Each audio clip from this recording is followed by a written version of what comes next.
it was a lifestyle that didn't suit me at all.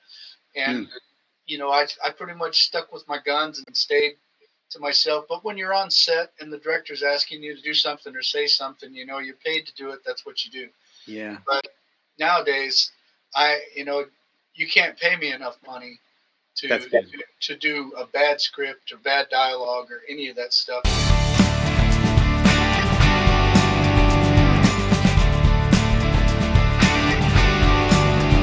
Come on, everybody. I'm Andrew Jacob Brown with Confound Productions. Thank you for joining us on Actors on After. And I have got my man, Randall Oliver, here with me. Say hello, Randall. How you doing, Andrew? Hello, everybody. Audiences for the After series. Yes, sir. Thank you for being with me, man. I enjoy these. They're a lot of fun. And I just kind of want to dive right in. I love to do that. Just unfiltered, raw and everything. I just want to jump right in and ask you a little bit about how you got started. Now, I know you're kind of a seasoned veteran. You've been acting a long time. But I would love to hear your story of how you got bitten by the bug and what got you into acting. Well, let's see if I can remember back that far. I was a thespian in high school as well as an athlete, but I took time out to participate in thespians as well. So I think the first play that I did was Man of La Mancha. I played the innkeeper in Man of La Mancha in high school. And then I went on to college to play baseball and then kind of stayed away from it for a while. And I used to work out all the time. I'd be in the gym all the time in Houston, Texas, and President First Ladies, I think is what it was called then. And somebody came up to me and said, hey, you've got a unique look. I think you would be a good model. So I joined a modeling agency and I did print and fashion work for a long time. Even when I first moved to LA, I was still doing print work. And then while I was in Houston, I started noticing a lot of the actors around there were getting really good commercials, SAG commercials, and I said, well, that's something that I want to do. So I auditioned for a couple. My agent didn't represent actors at that time, and I auditioned for a few, and they said, well, you need some polishing. Maybe you ought to go to some classes. So I started taking acting classes. I joined the Actors Theater Houston, and I wound up being the lead in Bus Stop, and then I worked.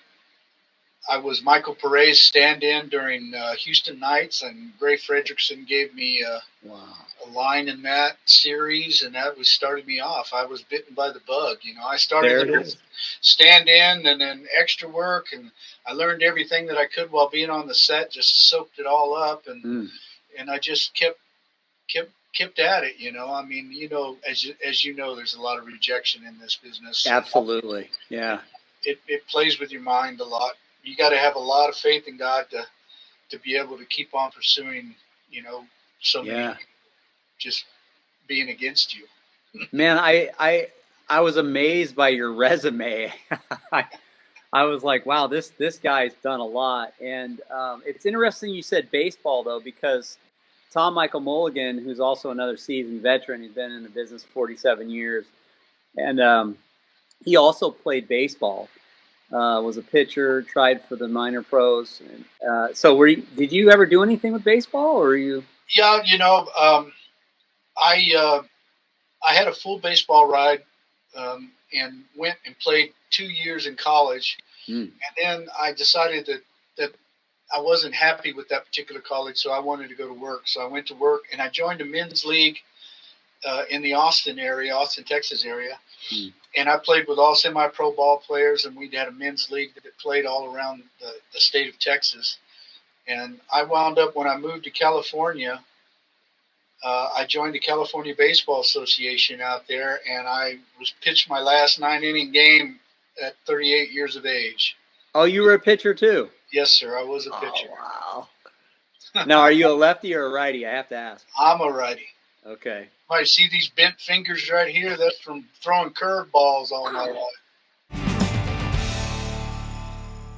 it's always great getting some of you guys on here because I find out that you got other creatives, a lot of you guys, and baseball's been a popular one. In fact, now I got two pitchers. There it is. You got a starter and a backup. Yeah. There you go. Yeah. I think you guys. Hopefully you guys get a chance to meet because you guys, I think would bond pretty good. Yeah. You and Tom, but wow. So that was it. That's how you got bitten by the bug, and you've done a lot of stuff. I mean, I saw you. You've been at this a long time. Yeah. What year was that roughly when you kind of got into modeling, and then I started in 1984, 1985 in Houston, and I wound up going to England, living in England for a couple of years, and I continued the print work there, and then I got a job as an actor in a Wild West show in England, the American Adventure Theme Park, and I was one of the stunt guys and the Wild West guys there because I could speak with an authentic, Texas accent. So that's what they were for. And I could ride a horse. That's one of my specialties. I love riding horses. Ooh. And for all y'all listening, that's a skill. Yeah. I do a lot of. I've done a lot of work off of horses. Yeah. Nice. I started out in LA. I really was interested in the stunt business. I wanted to carry over my athleticism into stunts. So I really pretty much got my start out there in stunt business. Man, that's needed. That's definitely a needed area. Yeah, part of the Wild West stunt show, and I was in the Miami Vice Action Spectacular as a smuggler. Oh, wow. I had long hair at that time, and I did a lot of stunt work, and then I started progressing, and I got a good agent, and one thing led to another. I'm doing a sitcom here and there, and small roles and features, and just trying to work my way up. Man, that's seasoned right there. Man, so you did some stunt work. I didn't know this about you. So did you did you do a lot of falling stunts, like jumping out of a long falls, long drops? Do you ever do any of that stuff? Yeah, if you go to my YouTube page, you'll see I've got a lot of video clips in there of my stunt work. Oh, okay. Doing high falls out of barns into back of wagons, transferring from a horse to a stagecoach. Oh, a lot of fights, and a lot of high falls, falling off machine gun towers and stuff like that. Yeah, man. See, I'm scared of heights. I'm not gonna. I'm afraid to say it. Martial arts, I think, is the only thing I can do is fight choreography. But man, falling and stuff, that takes a brave soul. Well, I see that you're quite the accomplished martial artist. I appreciate it. I've spent a lot of time in that, and I love that. That takes a lot of discipline. Oh, thank you, man. Thank you. So I got you casted on the After series playing Mr. Morris, and your audition was spectacular. That was actually a very competitive role. There was actually quite a few that did really, really good. I'm not gonna lie. But when I saw you, I was like, man, is this guy really going to give it to me in one take and be done? You did it. I was like, you're the guy. And so I'm very blessed to have you part of the project. I know you were in Mind Reader. Yes. Rich Cristiano film. Yeah, Rich Cristiano. That was my first opportunity to work with Rich, and I met his brother Dave. They work a lot together. They're identical twins, so it's kind of hard to tell the difference between the two of them. But, I've never met Dave, but I know the twins. Rich is really. I don't know how to really explain it to the layman audience, but he's very particular about getting, especially about hitting your marks. He wants you to walk, turn, and do all these things while you're delivering your dialogue, and it's kind of hard to hit the marks. And the DP he has is amazing DP, and he would get a little upset. He was an old school guy. He would get upset when I missed the mark. He had the camera on focus there at that point. So Rich was really great to work with. I hope I get the opportunity to work with him again. He does some amazing Christian films, and I wanted to start with him and work my way up to the Kendrick brothers. We'll see. There you go. Yeah, the film, I tell you, making film is so hard. But he found out, he saw, I think on Facebook that I cast you. And So you have a role. You're playing Mr. Morris, as I brought up, and I was going to ask you your take on that. You've been around a long time. You've probably played lots of roles, maybe even played a lot of roles like this one. So I don't know, but I mean, what is your take, on this role, this character? Did it resonate with you, or have you played a character like it? I'd just love to hear your take on this. Yeah, I did. I did one project that's almost identical, but it was in the secular industry. Uh, And I don't know if I sent you a clip of that. Pushing Numbers was the name of it, and okay. I was a mob guy with a cigar and a Okay. gun. Guy working for me, he comes up and he wants to test me, and I'm going, yeah, right here. This is what you're going to get in the end, kind of thing. But yeah, I'm very familiar with these kind of guys because I love. I'm set to do another project called The Mob: A Woman's Revenge, and Okay. play a mobster in that too. And I've kind of got the Italian look going on in case Yeah, there must be something about that look you got, brother. the paisano, quesadich,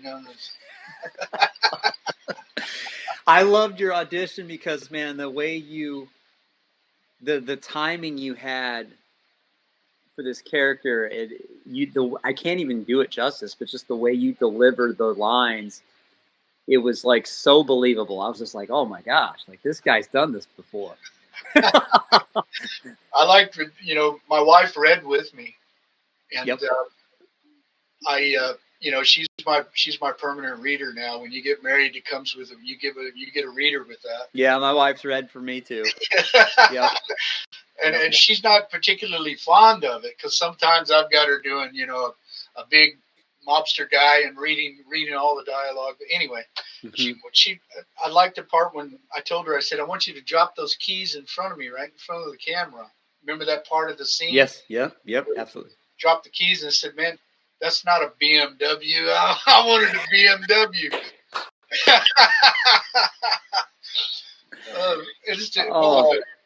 Was it a Dodge or Chevy? I said, that's a Chevy.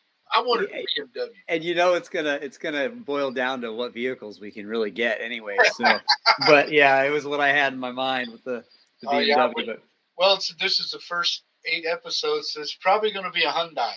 So that's a Hyundai. I don't want a Hyundai. I want a BMW. I don't know a car thief that's stealing a Hyundai, but that would be almost comical. I just sold a Hummer. I had a 2006 H3 Hummer, and okay, it would have been perfect for this character. But oh, bummer, man. That would have been great. It's all gone. Mom will put that money in the bank. Well, I am super excited to have you, man. I'm going to keep saying this over and over because it's true. I'm so blessed with the cast. Everybody that we're getting is amazing, and I mean that. Like it does from every role that I've posted. You guys are amazing, and you guys are all coming from all different areas, and I find that very humbling. Like I think you're Arkansas, right? I live in Arkansas now. Yes. Arkansas and all the surrounding states, and I'm like, man, these people. And I've seen what you guys can do, and so the fact that you guys are like, hey, we want to be a part of the after series. We like the message. And I tell you, I wasn't really quite sure from the title what it was about. I presumed that it was about after the rapture. So sure. I said, man, if this is what I think it is, I really want a shot at it. So I was really pleased. I prayed on it, and said, man, let him get back to me. Just give me an opportunity. Just let me do. Oh, man. Just let me do the tape, and then let it go from there. It's all in God's hands after that. So yeah, I think He put us all together and you've got an amazing cast. You've got an amazing cast of people that we're going to be working together with. So. Thank you. My only regret in my acting career was that I didn't start with faith-based and stay with it. And I really couldn't. I mean, you had to, 35 years ago, you had to take what you could get, and go out there and do all those different characters. But I'm not proud of a lot of stuff I've done because there's a lot of bad language and a lot of the storyline. But Um, Well, let me say this. Let me say this, Randall. I mean, I hear you hard on that, and I've spoken to other actors that have said the same thing. But to encourage you and others, I would say I think that being a light in a dark place is also a benefit. Even though you may have been in part of some projects that you're not proud of, and I understand that. But I feel like that there was probably some benefit there if you were a light in a dark place. Um, well, whether you're mixing it up with the world, that's a different story. But if you really are a light in a dark place, I think that there's benefit in the Hollywood circuit. I oh mean, yeah, not a there, whole lot of us, but there's a lot of things that go on around the Hollywood scene that it was a lifestyle that didn't suit me at all. And mm, I pretty much stuck with my guns and stayed to myself. But when you're on set and the director's asking you to do something or say something, you're paid to do it. That's what you do. yeah, But nowadays, you can't pay me enough money that's to good. to do a bad script or bad dialogue or any of that stuff or stuff that I just, you know, beyond my morals. So I love that. I love that you're saying that. And it's getting harder today. it is. I mean, it's getting harder is an understatement. I mean, it's hard now. Like it is just hard. It's It hard to is. be a believer and say, hey, I would, if you're already in that circuit, because we've already seen people get kind of canceled Well, in there's so many Hollywood. people, yeah, like Kevin Sorbo, and Yep. there's so many people. I hope to be working with Kevin pretty soon. I'm doing a movie called Not Too Far From Here, which is about um, domestic violence, and Kevin's Oh, supposed to direct it. I did work with him on The American Miracle, but we weren't on the set at the same time. okay. But there's so many. Neil McDonough. I mean, he stuck to his guns, and he said, "I'm not That's it. going to do any love scenes where I kiss somebody other than my wife," and Yeah. things like that. It's not even a discussion I've had with my wife. It's not going to happen. It's just never going to happen. So, Yep. uh, I love that. I just saw him last month. He was at the Nashville International Christian Film Festival, and I didn't get a chance to talk to him, but he shared that story. He yeah, shared that story, and his wife was right there with him. Pretty good dude, man. Like he won't even take a picture with anybody by himself. right, His wife has to be in the picture with him, good. and I think that's admirable. I like how he really loves his wife, and you can see it. I mean, Well, he loves his wife, man. she's his number one fan, Mm-hmm. and rightly so. And without her, there's the old saying. I heard it for many many years, and I really didn't listen to it until I was blessed with the woman who was brought into my life. And Mm. that's 10 steps in front of every good successful man is a good strong successful woman.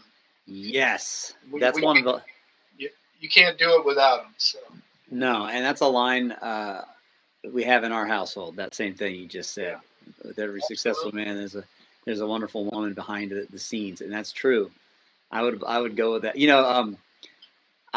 The coolest part that I can actually take a little pride in for being a producer and a writer is you can control the game a little bit. Yeah.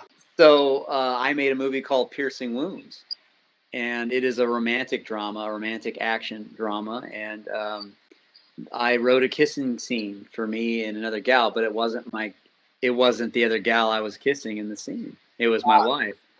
And so we brought her in, and we kind of pulled the Kirk Cameron thing where you swap out we had her hair all dyed up, and most people didn't know it. And I remember when that movie came out, I had all my people from church. I had some people texting me, "I'm mad at you. What's Yeah. going on here?" And I said, "That's not. It's my wife." But Yeah. that made me happy because I thought I sold it. I did a good job there. But You did the bait and switch, and they I did. hook, line, and sinker. They took it hook, line, and sinker. I did. Maybe I might post that one of these times. That scene. See if I get a reaction on Facebook. But gave me a good idea. Anyways, I just kind of piggybacking on what you were saying, and it's You know, hard to be in the business. Let me ask you, Randall, what are you most excited about, like being a part of this series? Is there uh, anything in particular? I mean, we could talk about a lot of things, but yeah, but mostly just working with a group of people that mm, have the like-minded direction And Yeah. and then also I'm kind of excited about the possibility of, that it's a strong possibility that either crew or cast, when you're working in the faith-based industry, some of these people haven't been saved. They don't know what what they've got out there at their fingertips, and to work around a bunch of us who have been saved for a long period of time, and to see, by being a good example toward them, that maybe that's the direction that they want to go. And if we get one saved soul out of this that hasn't been saved, then we've accomplished our goal. Oh man, I love that you're saying that, because there's so many layers to what you just said. I will say this: when I was looking to hire for this particular project, I'm picky, of course, but that's because I want the right people. But I was looking for, I was hoping for, I will say it that way. I was hoping for that a lot of the actors would be believers, and I was blessed. 90% of them are, really, and I think there's a couple that maybe waver different beliefs and stuff. But I like that. I do agree with you there. I feel like that there could be some influence on what we do, whether it's crew, actor, anybody on set, because you just don't know. And it may not be while we're doing it, but maybe it's after the fact. I don't know. We just plant seeds, Yes. And that's our job. Planting seeds. But I definitely thank you for saying that, because I wasn't going, hey, I'm only going to hire believers. Right. Although I did want a lot of believers. Yeah. But I did tell everybody, out of all the cast, every interview I had before hiring them on, I said, and they'll quote me, you comfortable being around a bunch of Jesus freaks? Because we are a bunch of Jesus freaks. And they're like, yep. And if I didn't know, I knew you were a believer. Yeah. But there's a lot that I didn't know, and I was like, are you okay with that? And they're like, oh yeah, absolutely. And then it would come out, Yeah. You've worked with a lot of people, I see. You mentioned Cameron Arnett, you mentioned Ben Davies, and that's in the faith arena. Right. And man, you've worked with a lot of people. Rich Cristiano. That's. And it was very hard for me making that transition from secular to faith-based. I just had to put my foot down and say, I'm not going to do any more work that I'm not going to be extremely proud of. Much more than that. When I'm sitting there beside the king, he pats me on the shoulder and he says, "Well done." So that's what I'm shooting for, and it's cost me a lot of work. It really has, but I wanted to start with the Cristiano brothers, and then work my way up to Irwin brothers, and then up to the Kendrick brothers, and all the people in between there. But I'm not a networker, so okay.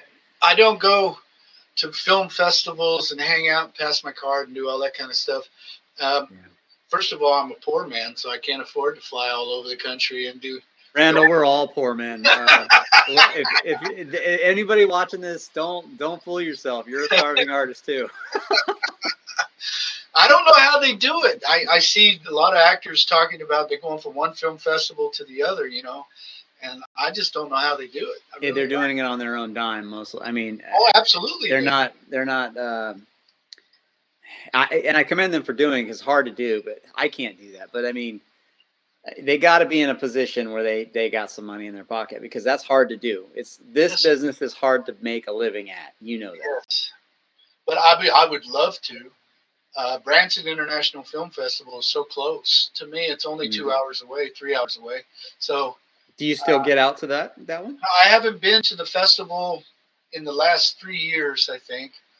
But I was living in Texas at that time, so it was a lot further to get there. And I have a lawn care business, so I'm always mowing grass, and I work, do a lot of ranch work out here on this farm and ranch. So it's hard for me to get away and do something like that, And everywhere I go, I want to take my wife with me. So. Because she hasn't traveled a whole lot. It was wonderful. We went up to Maryland and we shot Cream of the Crop.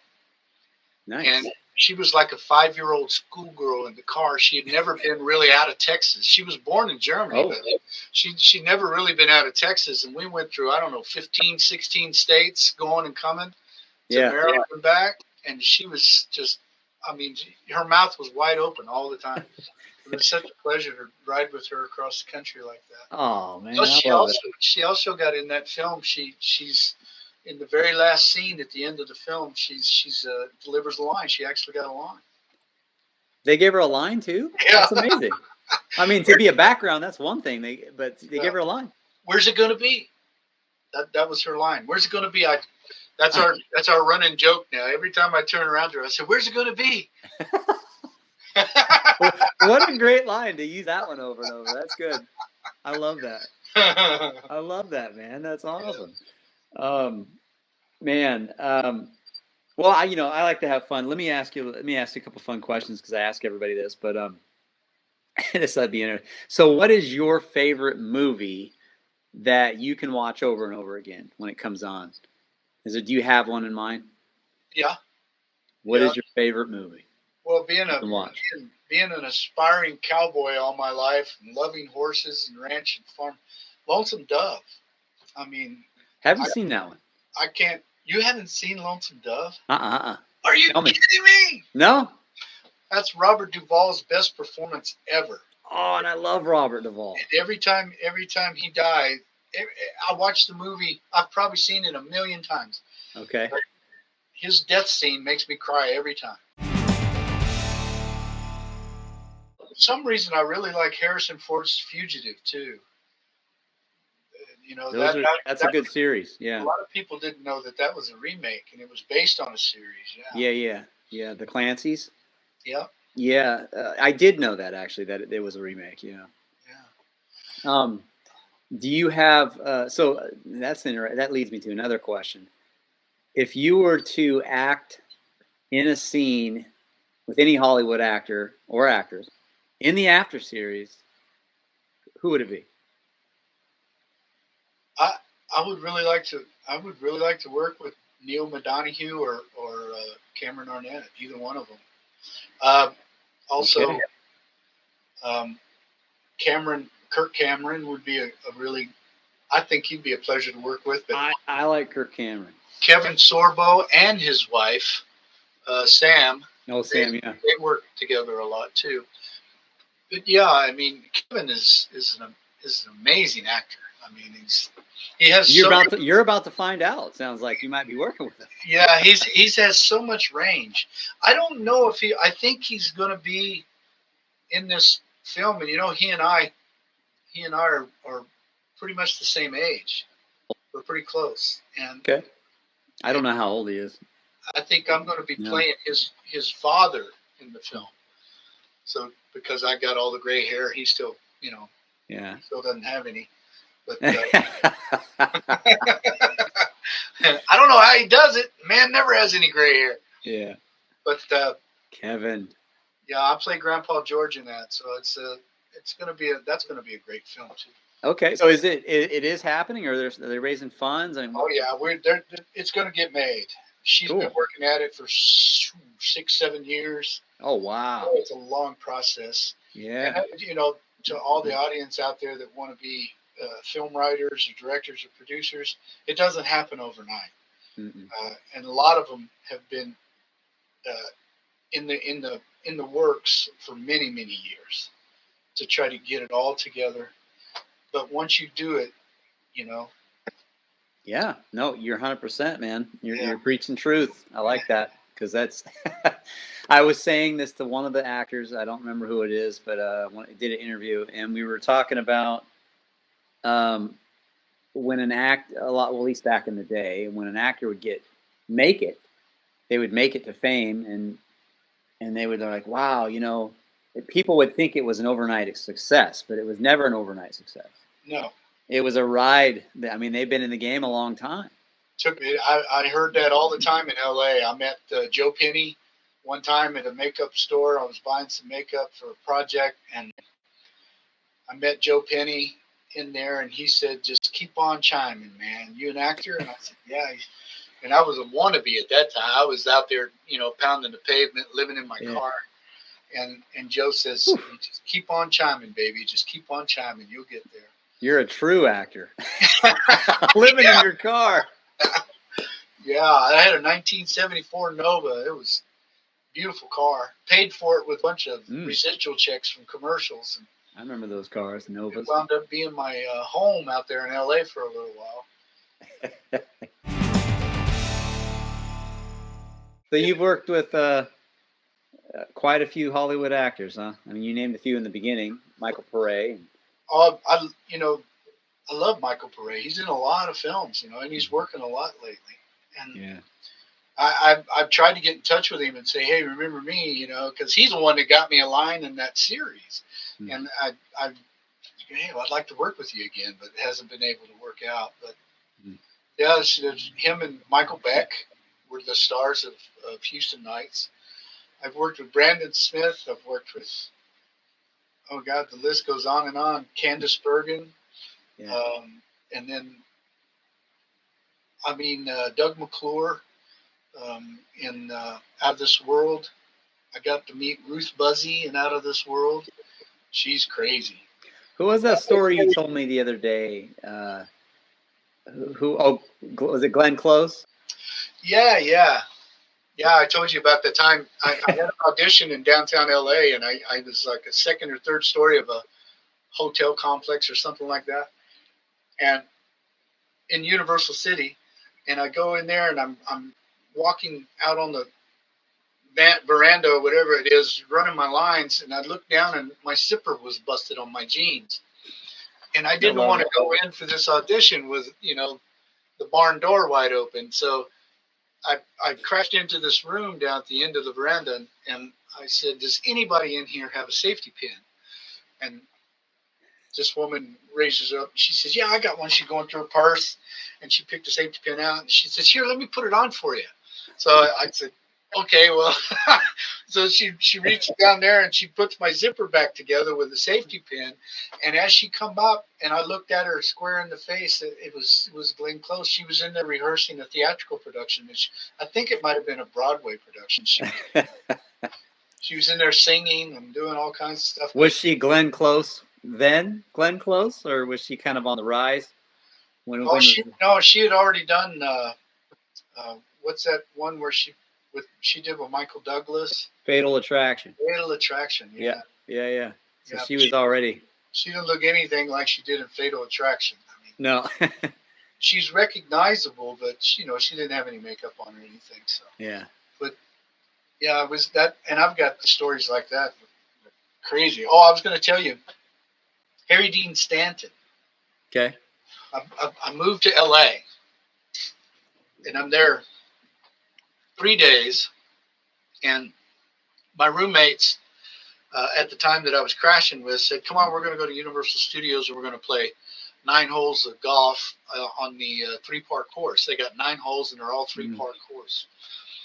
So, nothing over 110 yards, 120 yards. You take 3 or 4 of your sticks, 7, 8, 9 iron and a putter. Yeah.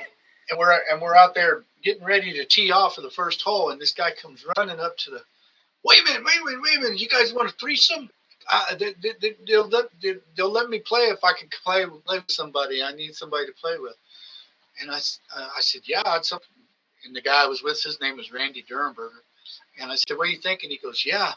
And he lines up there and gets ready to tee off. And I'm looking at Randy and I'm going, does this guy look familiar to you or what? And he said, yeah, he does. I can't put my finger on it.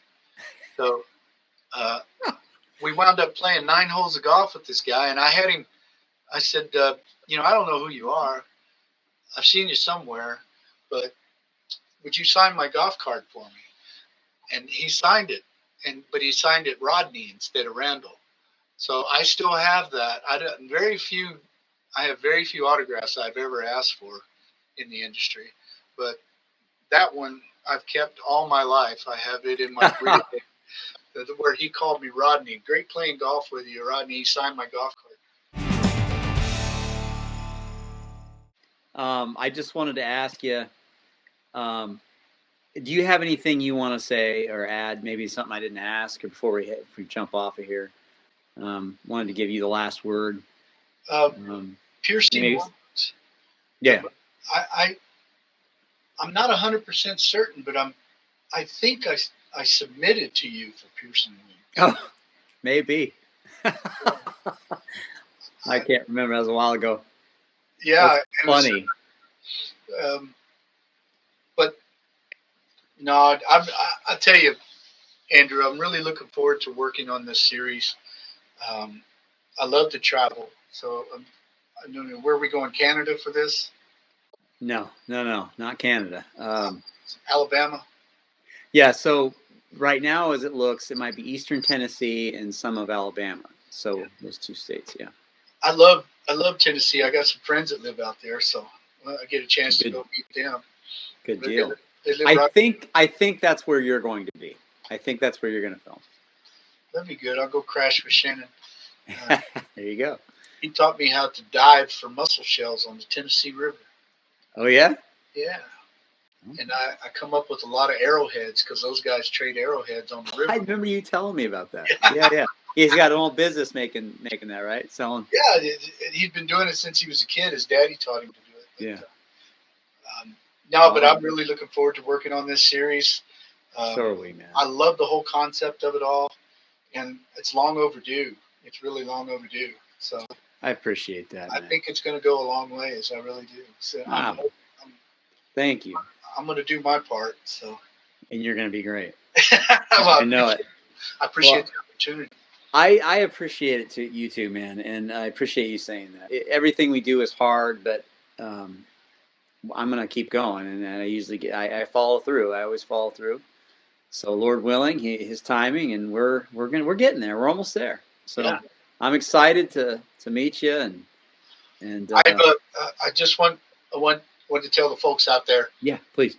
That are watching, go to the Facebook After Store page, and you see that shirt that Andrew's wearing. I've ordered mine, but I haven't got it yet. So I was thinking about taking this shirt and spray painting After on it. Well, thank you for not ruining your shirt, man. But anyway, I want the magnet to put on my pickup truck. Nice. And I'm getting the T-shirts, and I mean, you guys got hoodies, you got coffee cups and tumblers. I mean, and all that money goes to. That's right. It does. Thank you. To help the series, and thank you. And if you look at, if this does anything like Chosen did, you're going to be on the ground floor with the people who are going to want to give you $1,000 for your T-shirt. That's right. Shh, don't tell them. I haven't said that. These are going to be the originals. So get it now. Man, I can't wait. I'm going to show up on set with the After T-shirt and the cap and my tumbler and the magnet. I'm excited. I'm excited, man. Well, that's it, man. I gotta shut us down. But thank you so much, dude, for coming on. I appreciate it. I always appreciate you guys, and I'm blessed to have you, big time. Well, I tell you what, I feel blessed to be very much a part of this. You know what? I couldn't wait to tell my pastor. Oh man! I couldn't wait to tell him, hey, I got in the new series, and it's a series based on the rapture. And he said, oh, great. So I said, if you don't mind, I'm sure some of my dialogue is not to your liking, but I'll run it by you. So I love it. Thank you, man. I love playing the bad guy, though. Hey, you're good. You're good at it. I love playing the bad guy. Well, keep spreading the word, my man. I appreciate it. Oh, I will. All right. Well, thank you guys. Thank you everybody for watching Actors on After, and I appreciate you guys. And until I see you in the next video, God bless you guys. God bless you all. See you. Bye-bye.